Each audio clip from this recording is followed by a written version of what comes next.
In 2015, my paternal grandfather, maternal grandmother, and father passed away. With the passing of my grandfather and father, I had the opportunity for the first time to interact with some of my paternal relatives. However, they were merely strangers I had met at a post-funeral reception, and strangers they remain, never to be heard or seen again on my part. There was no connection, no air of familiarity, no sense of cultural identity. On the contrary, despite the somber circumstance of my grandmother's passing, when my mother's sister and I visited Irapuato, Guanajuato, Mexico, there was a strong feeling of familiarity and tradition with my maternal relatives from the get-go. Similarly, I was meeting many of my maternal relatives for the first time. But unlike my paternal relatives, kindness and love radiated from them. Because my mother's side of the family is more culturally and religiously adept than my father's, I was able to participate in a novena, a religious tradition in which a rosary is prayed for 9 days following the death of a loved one. Now, I must admit I'm not particularly religious, but congregating for prayer allowed me to connect with my family on a spiritual level.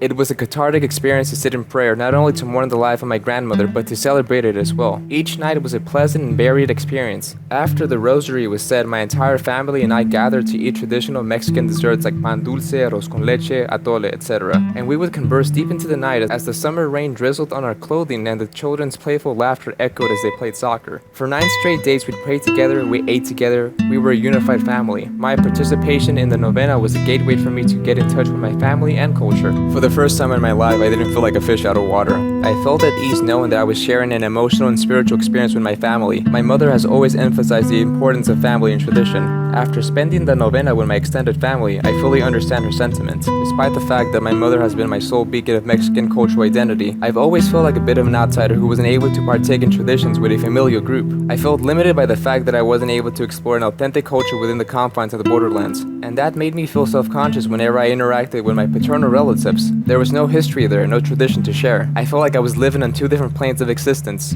I don't feel that way anymore. Now I know whenever I visit my maternal relatives in Mexico, I can expect cultural richness and a familial love fest to greet me. Although our trips to Mexico are few and far between, the gift of family and community that I receive from my maternal relatives allowed me to solidify my cultural identity here in the United States.